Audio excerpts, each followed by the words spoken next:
ବନ୍ୟା ଆସିଲେ ତଳିଆ ଅଞ୍ଚଳ ଲୋକମାନଙ୍କର ଛାତିରେ ଛନକା ପଶେ। କାରଣ ବହୁତ ବନ୍ୟା ଦେଖିଛନ୍ତି। 82 ମସିହା ବନ୍ୟା କଥା କହିବା, 2008 ମସିହାରେ ଏଇ ଅଞ୍ଚଳରେ ଗୋଟେ ବଡ଼ ଘାଇ ହେଇଥିଲା। ଆମେ ଯୋଉଠି ବସିଛନ୍ତି ଏ ଅଞ୍ଚଳ ହେଉଛି ତିଗିରିଆ ବ୍ଲକର ଯାହାକି ବଉଳାଙ୍ଗ ଯୋଉ ଗ୍ରାମ ଅଛି ଏବଂ ଏଇ ଗ୍ରାମରେ ହୁଏତ ମହାନଦୀରେ ପାଣି ଆସିଲେ ତାଙ୍କ ଛାତିରେ ଛନକା ପଶେ। ସିଧାସଳଖ ପ୍ରତିକ୍ରିୟା ନେବା କହିବେ ଆଜ୍ଞା 2008ରେ ଏଇ ସ୍ଥାନରେ ଘାଇ ହେଇଥିଲା। ରାତି ତମାମ ଆପଣ ସେମିତି ଅନେଇ ବସିଥିଲେ, ଏବେ ବି ରାତି ତମାମ ଅନେଇ ବସିଛନ୍ତି, କାରଣ ପାଳି ପରେ ପାଳି କରି ପୁରା ରାତି ସାରା ବସିଥିଲେ, କାଲି ରାତି ସାରା ଅନିଦ୍ରା, ଆଜି ବି ଦିନ ତମାମ ବସିଛନ୍ତି, ଯାହାକି ପାଣିର ସ୍ଥିତି ଦେଖୁଛନ୍ତି। ହଁ ଆଜ୍ଞା, ନଦୀ ବଢ଼ି ଆସୁଛି ମାଡ଼ି, କ'ଣ କରିବୁ ଆମେ? ରାତି ସାରା ଆମେ ତ ଜାଣିଛୁ 2000 ମସିହାର ବଢ଼ିଟା ଧକ୍କା ଖାଇଛୁ। ଆଜି ବି ସୁଦ୍ଧା ଜଗିକି ରହିକି ବନ୍ଧରେ ଡାହାଣ ହାତରେ ଟର୍ଚ୍ଚଟିଏ, ବାହାଣ ହାତରେ ଠେଙ୍ଗାଟିଏ ଧରିକି ଜନ୍ତୁ ଜୁନ୍ତାଙ୍କ ପ୍ରଭାବ। ଆଉ ଏ ବନ୍ଧ ହେଉଛି ଆମର ଆଶ୍ରୟ, ଏ ବନ୍ଧ ହେଉଛି ଆଶ୍ରୟ। ଏ ଘର ଦ୍ୱାର ଛାଡ଼ି ଦେଇକି ଆମେ ବନ୍ଧକୁ ପଳେଇ ଆସୁଛୁ, ବନ୍ଧକୁ ପଳେଇ ଆସୁଛୁ। ବନ୍ଧରେ ତ ନଟି ନୁଟା ହେଇକି ବନ୍ଧ ସଫା ନାହିଁ, କି କେହି ଟିକେ ଜଗିବାର ନାହିଁ, କି କିଛି ନାହିଁ। ବନ୍ଧ ଭାଗି ଯାଉଛି। ମାଟି ଗାଣ୍ଡୁଏ 30-35 ବର୍ଷ ହେଲା ମାଟି ଗାଣ୍ଡୁଏ ବନ୍ଧରେ ପଡ଼ିଲାନି। ବନ୍ଧ ଆଉ ଉଚ୍ଚା ନାହିଁ କି କିଛି ନାହିଁ। ବର୍ଷା ବର୍ଷିରେ ବନ୍ଧ ଧୋଇ ଯାଉଛି, ମାଟି ଗାଣ୍ଡୁଏ ପଡ଼ିବାର ନାହିଁ। ଆଉ ବିଡିଓ ତହସିଲଦାର ଏମାନେ ତ କେହି ଏଠି ଆସିକି ବନ୍ଧୁକୁ ଅନଉନାହାନ୍ତି। ଆଉ ଆମେ କାହାକୁ କହିବୁ, କାହାକୁ କହିବୁ?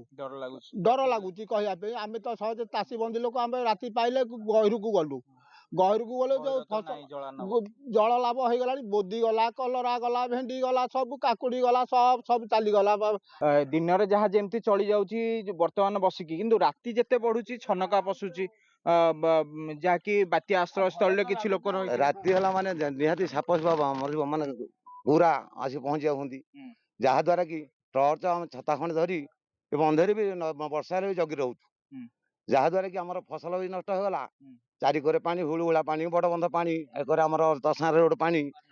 ବନ୍ଧ ଦୀର୍ଘ 25-30 ବର୍ଷ ମାଟି ଗଣ୍ଡା ପଡ଼ିବାର ନାହିଁ। ଏ ବନ୍ଧରେ ଗୋଟେ ଭାଡି କରି ଆମେ ରାତି ସାରା 10-30-50 ଲୋକ ପାଳି କରି ଜଗି ରହୁଛୁ। ଆମକୁ ପୁରା ଭୟ, ଯାହାଦ୍ୱାରା କି ପ୍ରଶାସନ ଯାହାର କିଛି ପରାମର୍ଶ ନେଉନାହାନ୍ତି। କାରଣ ଆଗରୁ ପ୍ରଳୟଙ୍କାଳୀ ବନ୍ୟା ବି ଦେଖିଛନ୍ତି, ଘାଇ ବି 8ରେ ଆମର ବିରାଟ ଘାଇ ହେଇକି ଗୁହାତ ଘର ଭାଙ୍ଗିଥିଲା, ଯାହାଦ୍ୱାରା କି କିଛି ନଥିଲା, ଆମର ଘରର ସୀମା ନଥିଲା। ଘରକୁ କୁଆଡେ ଭୁଷୁଡ଼ିକି ନେଇକି ପେଲି ନଥିଲା ପାଟ ଭିତରକୁ।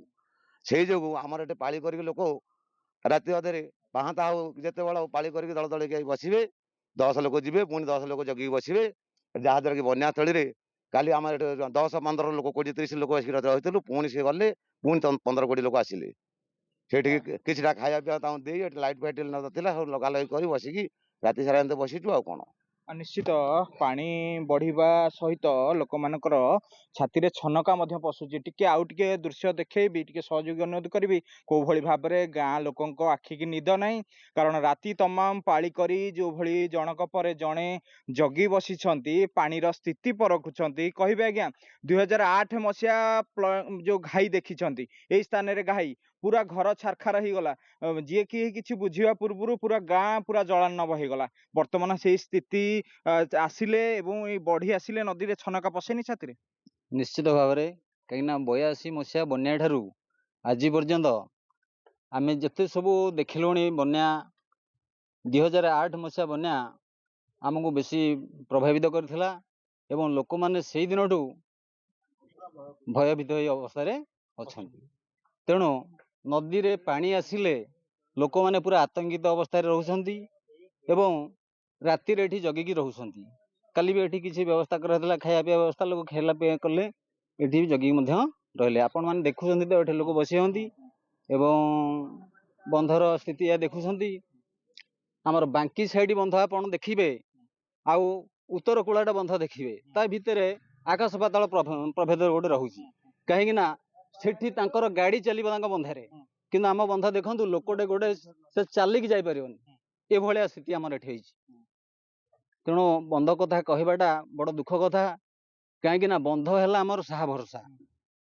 ବନ୍ୟା ଆଶ୍ରୟସ୍ଥଳ ଅଛି, ହୁଏତ ବନ୍ୟା ଆଶ୍ରୟସ୍ଥଳରେ ପାଣି ହେଇଯିବ, କିନ୍ତୁ ଲୋକ 82 ମସିହା ବନ୍ୟାରେ ଆମେ ଦେଖିଛୁ ଲୋକ ଇଏ ଉପରେ ସମସ୍ତେ ରହିଥିଲେ। ଏଇଭଳିଆ କଥା।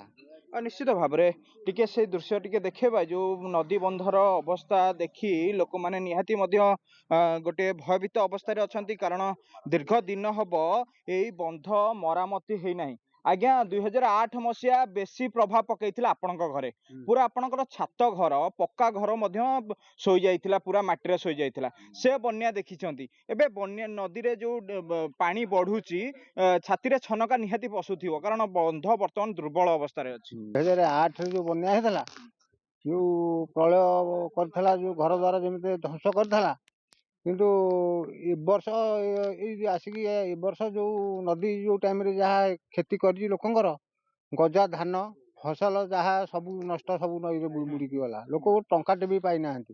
ଆଉ ରାତି କରିକି ଆମେ ତ ରାତି କରିକି ଏଇ ନଦୀକି ଡରିକି ଘର ଦ୍ୱାର ଯୋଉ ଭୟ ପଇଛି ଆମେ ରାତିରେ ସବୁ ପାଳି କରିକି ସବୁ ଜଗୁଛୁ ଗାଁରେ 15 ଜଣ। ହଁ କାଳେ କେତେ କଣ ହେଇଯିବ ଆଉ ବନ୍ଧ ତ ଦୁର୍ବଳ ଯିଏ ତ ଆଉଛି ଏ ବନ୍ଧରେ ଇଏ କରୁଛି ବନ୍ଧ କେବେ ସେ PW କେବେ ଏଇଟା ବନ୍ଧଟା ତିଆରି କରୁନି ଜାଣିଲ। ନିଶ୍ଚିତ ଶୁଣୁଥିଲେ ଟିକେ ଦୃଶ୍ୟ ଦେଖେଇବି ଇଏ ହଉଛି ଲୋକମାନେ ଯୋଉ ଭଳି ଭାବରେ ସ୍ଥିତିରେ ବସିଛନ୍ତି ସେଠି ଦେଖୁଛନ୍ତି ମହାନଦୀର ଗର୍ଜନ ଏପଟେ ଜମି ସବୁ ଜଳାର୍ଣ୍ଣବ ଯାହାକି ଲୋକମାନେ ଯେତେ ପାଣି ବଢିବା ସୂଚନା ପାଉଛନ୍ତି ସେତେ ଛନକା ତାଙ୍କ ଭିତରେ ଅଧିକ ଅଧିକ ପଶି ଯାଉଛି ଯାହାକି ରାତି ଯେତେ ବଢି ଚାଲୁଛି ଲୋକମାନଙ୍କ ଆଖିରୁ ନିଦ ମଧ୍ୟ ହଜି ଯାଉଛି।